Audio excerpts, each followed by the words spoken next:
All to get passed. They waited so all the way. Penalty. So it'd be 8-4. Oh, right. Yeah. They waited all the way till that law got passed to take him to trial. Yeah, he was in jail for 2 years. In a significant update to YNW Melly's ongoing case, a judge in Broward County has ordered the Broward Sheriff's Office to present a valid reason by December 16th explaining why the rapper should remain in prison.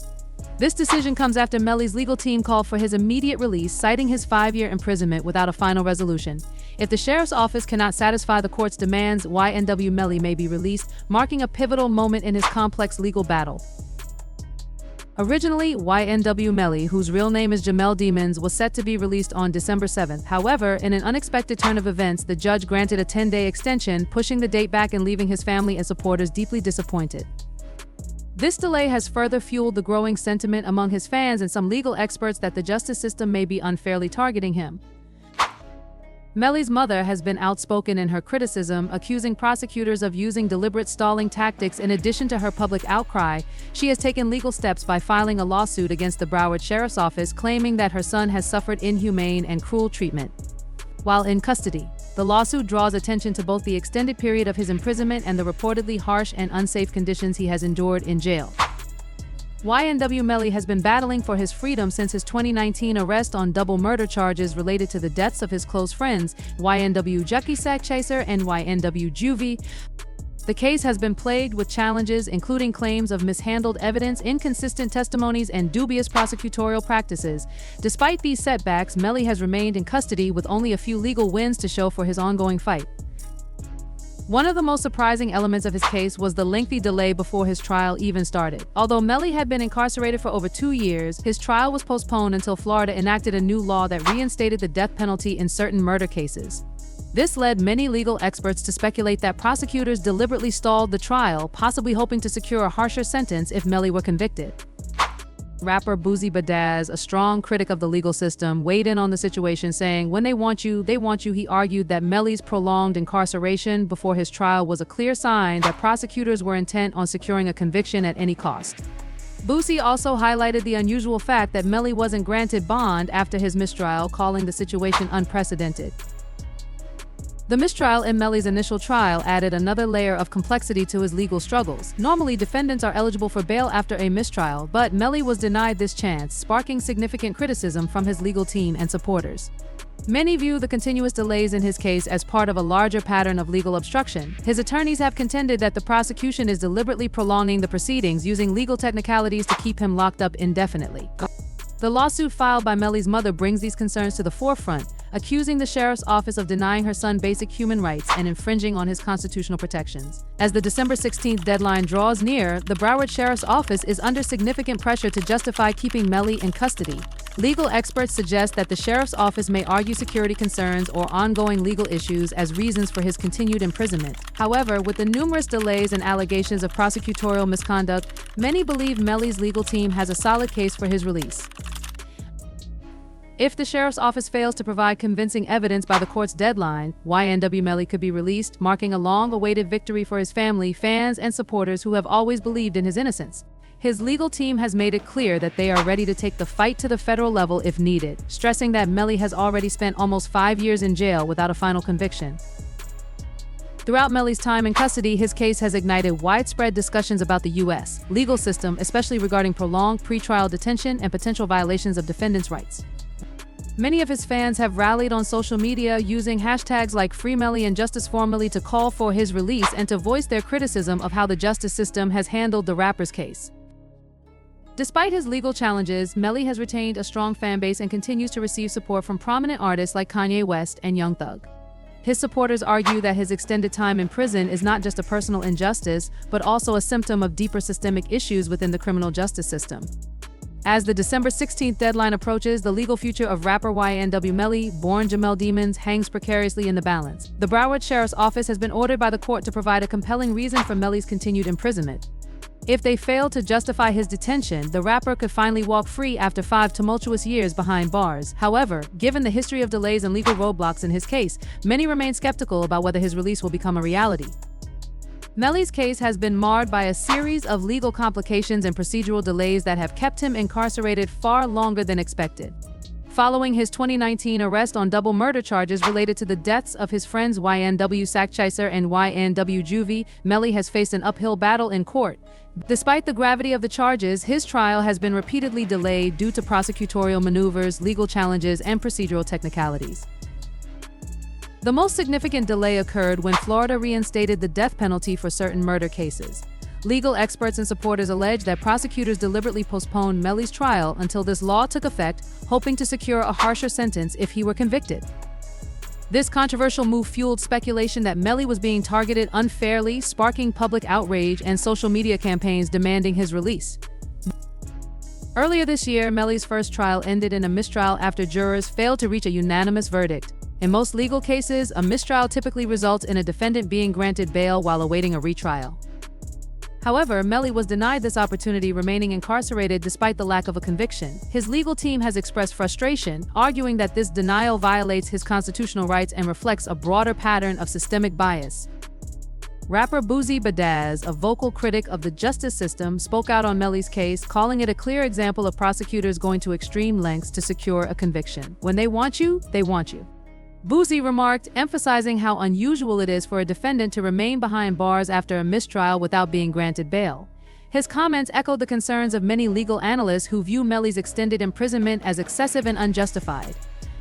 While the legal battle continues, Melly's living conditions in jail have become a growing concern. In several statements, Melly has described his experience as inhumane and degrading.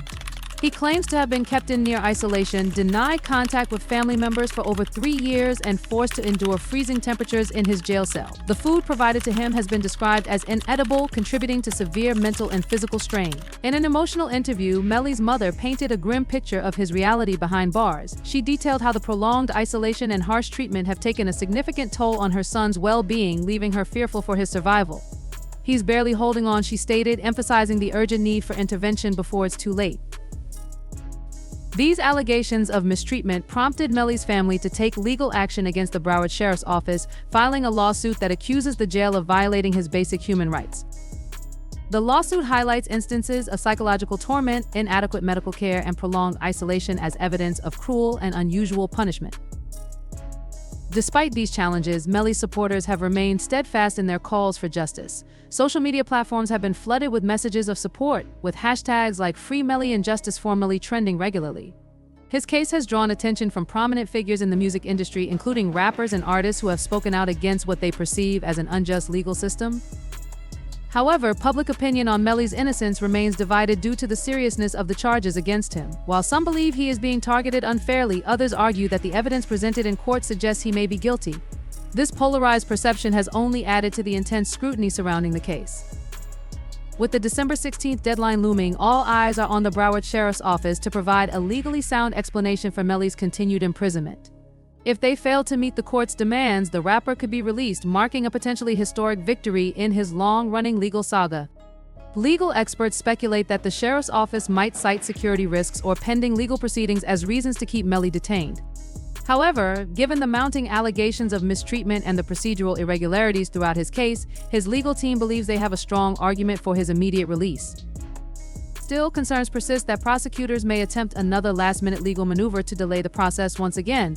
Given the history of setbacks in Melly's case, his supporters remain cautiously optimistic, aware that the justice system has repeatedly worked against him in the past.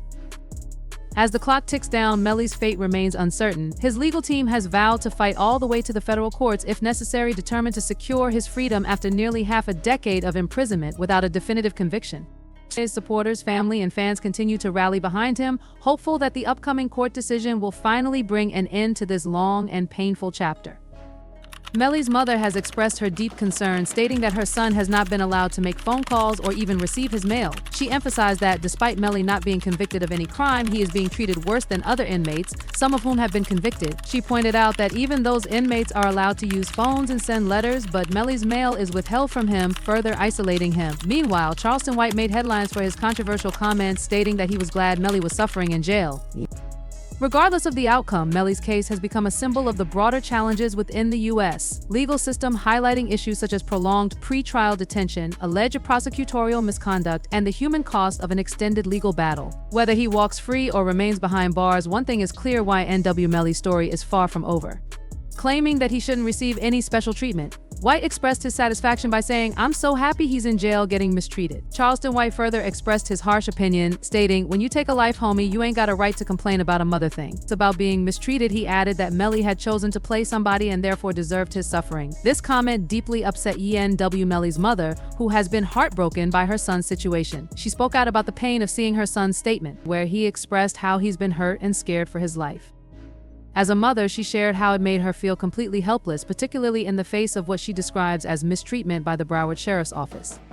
YNW Melly's mother emphasized that the situation definitely needs to be investigated, stating that the authorities are essentially making up their own rules. She explained that they had attempted to go to court about the mistreatment, but the judge didn't have jurisdiction over the jail's actions.